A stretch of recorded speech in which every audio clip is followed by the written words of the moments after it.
कोई नहीं, पूरी ग्राम सभा को ये करके दिखाऊंगा कि जो इन्होंने अपने आजीवन संघर्ष के पैसे को अपने 5 बच्चों की शिक्षा के लिए लगाया है वो कहीं जाया नहीं जाएगी। इसके गवाह आप लोग भी रहेंगे और हम लोग भी रहेंगे। इसी के साथ मैं अपने पिताजी की वक्तव्य को प्रारंभ करने हेलो हेलो हेलो हेलो आदरणीय मंच पर उपस्थित क्रांतिकारी के दूत माननीय रामनिवास मौर्य जी, मंच पर आसीन हमारे बुद्धिजीवी सामाजिक कार्यकर्ता के रूप में श्री राजेंद्र प्रसाद ज्वेलर्स रामनगर, इसी की कड़ी में समाज में नंबर 1 पे काम करने वाले अपने भ्राता श्री शिव पूजन पेंटर जी और इस समिति के पदाधिकारीगण, अपने ग्राम के सम्मानित सदस्य,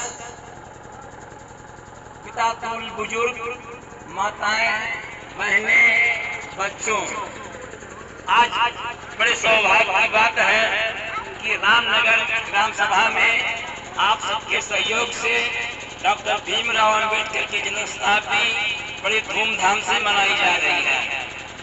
साथियों, कहने को तो बहुत कुछ है, लेकिन बहुत कुछ तो कहा नहीं जा सकता, लेकिन आज ये हमारे सौभाग्य की बात है कि मंच की उपस्थित में हमको बोलने का मौका आप सबकी तरफ से दिया गया है, इसलिए हम साथ साथ कहते हैं।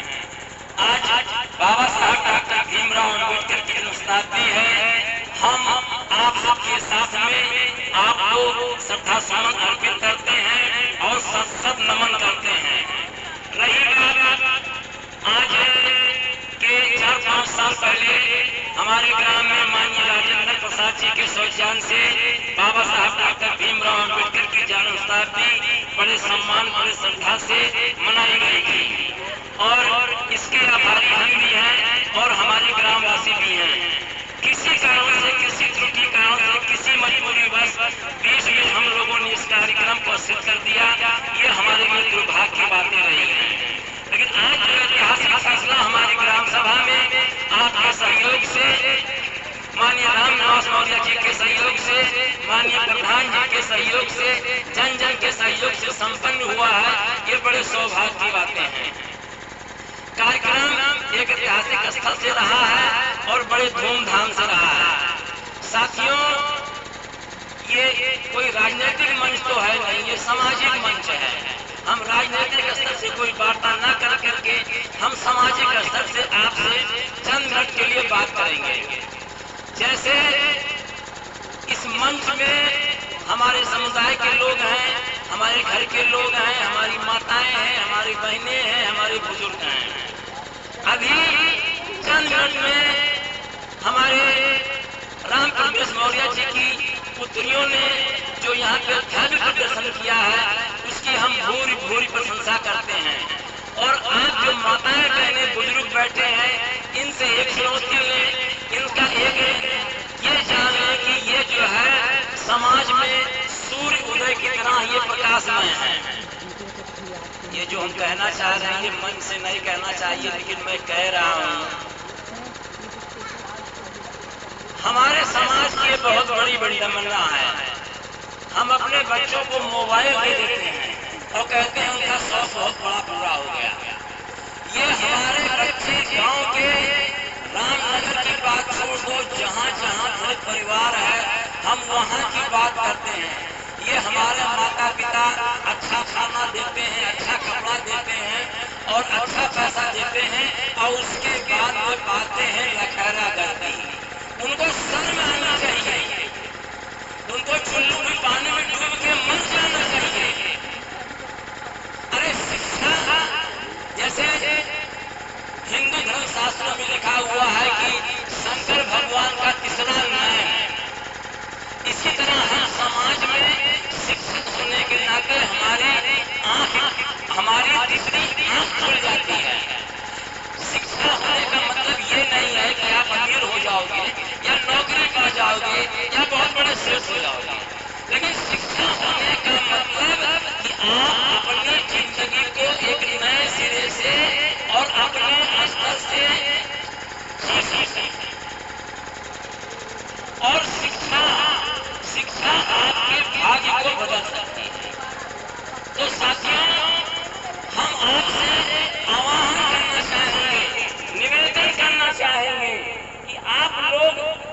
बच्चों को पढ़ाई में ध्यान लगाएं, उनका जो प्यार है, उनका वो सम्मान है, वो कम ना होने में। बच्चों का प्यार, खाना अच्छा मिलना चाहिए, कपड़ा अच्छा मिलना चाहिए, अपने मुताबिक उनको वाहन देना चाहिए, लेकिन बच्चों को पढ़ाई के साथ में कोई समझौता नहीं करना चाहिए।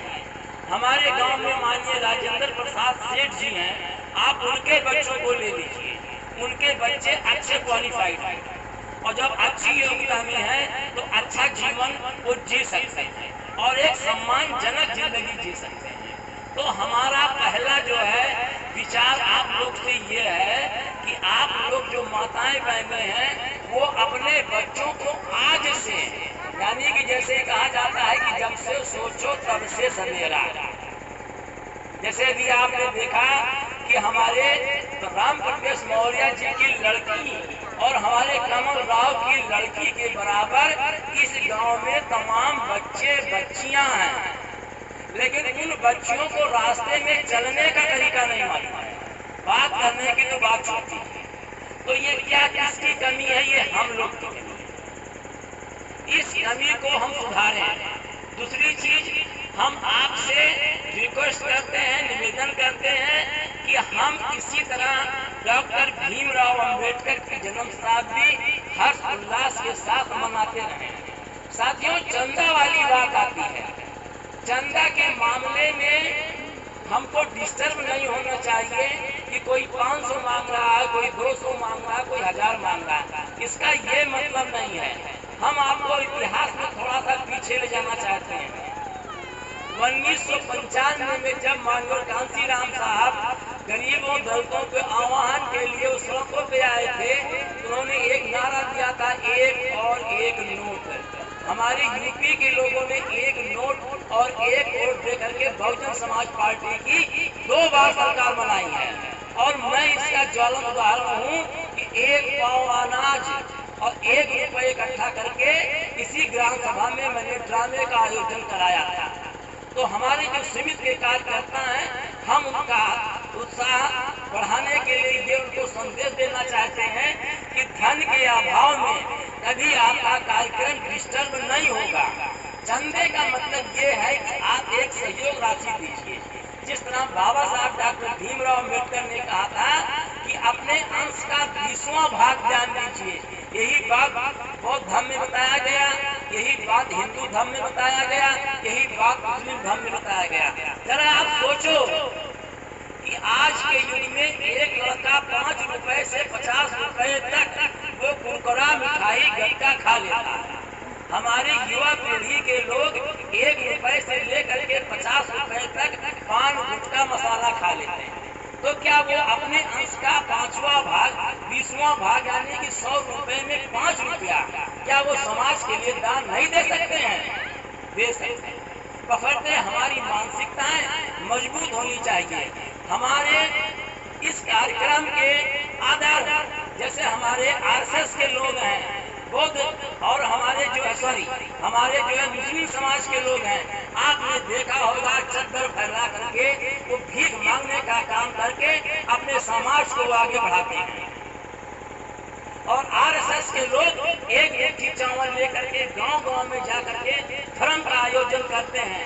तो क्या हम एक मुट्ठी चावल 5 रुपया और 10 रुपया इकट्ठा करके क्या समाज को जगाने का काम नहीं कर सकते हैं? कर सकते हैं, बशर्ते हमारी मानसिकताएं कमजोर हैं।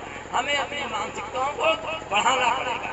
अब हम दो बाबा साहब डॉक्टर भीमराव अम्बेडकर के ऊपर विचार करेंगे। साथियों, बाबा साहब ने जो संदेश दिया है, शिक्षित बनो, संगठित रहो, संघर्ष करो,